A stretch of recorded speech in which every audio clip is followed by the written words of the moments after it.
2024 সালের 22শে জানুয়ারি দিনটিতে অবশেষে দীর্ঘ প্রতীক্ষার অবসান ঘটিয়ে অযোধ্যায় রাম মন্দির স্থাপন হলো এবং রামলালার প্রাণ প্রতিষ্ঠা হলো। বহু বছরের লড়াই সংগ্রাম, বহু প্রজন্ম, বহু সময় পার হয়ে আমরা অবশেষে অযোধ্যায় রাম মন্দির দেখতে পেলাম।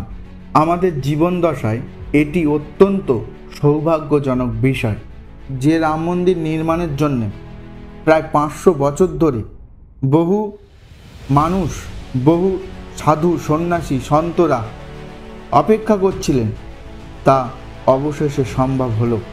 আজকের পর্বে সেই রাম মন্দিরের শুধু 500 বছরের ইতিহাস নয়, 500 বছর পূর্বে রামের পুত্র কুশের সময়কাল থেকে আজ 2024 সালে এই নতুন অযোধ্যা মন্দির নির্মাণের অনবদ্য ইতিহাস। সবাই চ্যানেলটিকে সাবস্ক্রাইব করবেন এবং পাশে থাকা বেল আইকনটিতে ক্লিক করে দেবেন।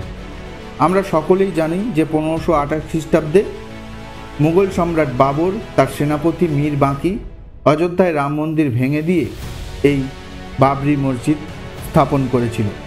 কিন্তু এর পূর্বে রামের পুত্র কুশ এই অযোধ্যায় তার মাতা এবং পিতার ভালোবাসার উদ্দেশ্যে প্রায় 3000 সীতারামের মন্দির তৈরি করেন এবং 5ম শতাব্দীতে অর্থাৎ 500 থেকে 600 খ্রিস্টাব্দ এই সময়ে উজ্জয়িনীর রাজা বিক্রমাদিত্য তিনি এই মন্দিরগুলোকে সংস্কার করেন। এখন প্রশ্ন হলো যে এত রাম মন্দির থাকা সত্ত্বেও কেনই বা ওই রাম মন্দিরকে নিয়ে বিতর্ক বা বিবাদ সৃষ্টি হলো। মূলত প্রায় 3000 মন্দির অযোধ্যার আশেপাশে বিভিন্ন জায়গায় নির্মিত আছে, কিন্তু যে মন্দিরটি 1528 খ্রিস্টাব্দে সেনাপতি মীর বাঁকি ভেঙে দিয়েছিল, আসলে প্রমাণিত যে সেটিই ছিল অযোধ্যার রামের নিজস্ব জন্মভূমি। এই 1528 খ্রিস্টাব্দের পরে প্রায় 150 বছর ধরে মোগলরা ভারতে সাম্রাজ্য বিস্তার করে। এরপর প্রায় 1717 সালে অর্থাৎ বাবরি মসজিদ নির্মাণ এবং অযোধ্যা রাম মন্দির ভাঙার প্রায় 190 বছর পর জয়পুরের রাজা দ্বিতীয় জয়সিংহ মসজিদের পাশে ছোট্ট মন্দির স্থাপন করা হয় এবং সেখানে রামের পুজো শুরু করা হয়। 1838 খ্রিস্টাব্দে British surveyor Montgomery Martin তিনি একটি রিপোর্ট পেশ করেন এবং সেখানে রিপোর্টে দেখা যায় যে মসজিদের যে পিলিয়ারগুলো বা মসজিদের যে স্তম্ভগুলো আছে সেটি ওই ধ্বংসবশেষ অযোধ্যা মন্দির থেকেই নেওয়া হয়েছে। 1853 খ্রিস্টাব্দে ওয়াবেদ নবাব ওয়াজিদ আলী শাহের সময় এই প্রথম হিন্দু মুসলমানের একটি হিংসা শুরু হয়। আইপিএস কিশোর কুণালের রচিত অযোধ্যা রিভিজিটেড গ্রন্থে এই সমস্ত তথ্য পাওয়া যায়।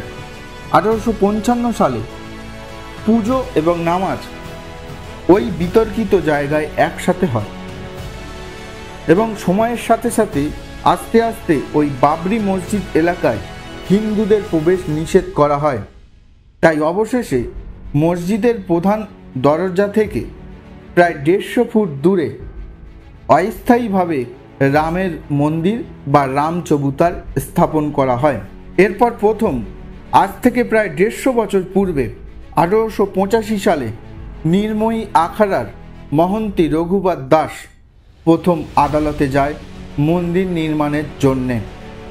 ভাবলে অবাক লাগে যে আজ যে মন্দির নির্মাণ হয়েছে সেই মন্দিরের নির্মাণের স্বপ্ন দেখেছিলেন প্রথম নির্ময়ী আখড়ার মহন্ত রঘুপত দাস। রাম অস্থায়ীভাবে পূজিত হতে থাকে।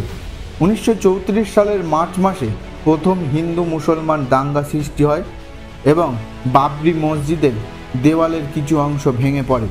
পরবর্তীকালে সেগুলোকে মেরামত করা হয় ব্রিটিশ শাসনের সময়। এরপর 1934 সাল থেকে এখানে নামাজ পড়া বন্ধ করে দেওয়া হয়।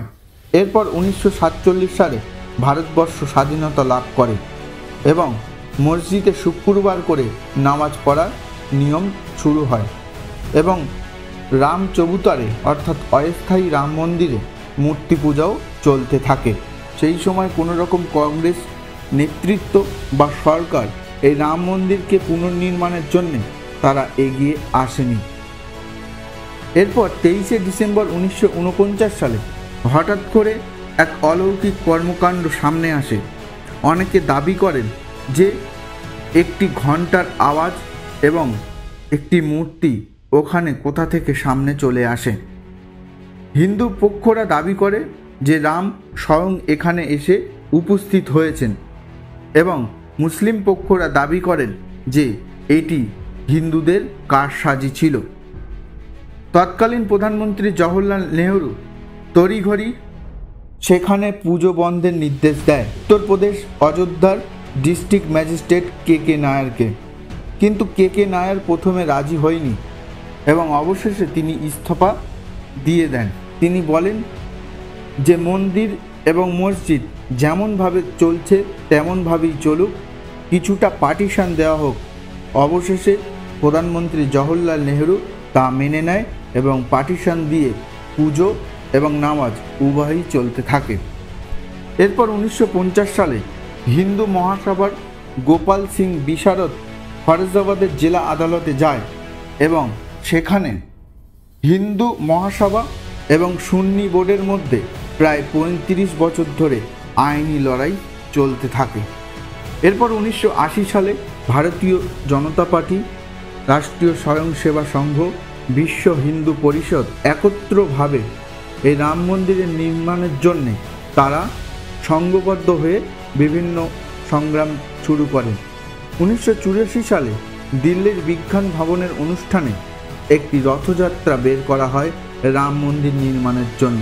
এরপর আমরা সকলেই জানি যে 5ই ফেব্রুয়ারি 1986 সালে রাজীব গান্ধী পুজোর অনুমতি দেন। এরপরে মুসলমান ধর্মাবলম্বীরা তারা বাবরি মসজিদ অ্যাকশন কমিটি তৈরি করেন।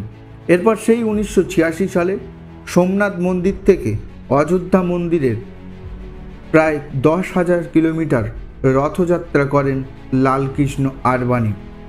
6ই ডিসেম্বর 1992-তে প্রায় 2 লক্ষ কর সেবক সেই বাবরি মসজিদের বিতর্কিত জায়গায় চলে আসেন। দুপুর 1:55 প্রথম গম্বুজ ভেঙে দেওয়া হয়। এরপর দুপুর 3:30 এবং বিকেল 5টায় যথাক্রমে দ্বিতীয় এবং তৃতীয় গম্বুজ ভেঙে পড়ে।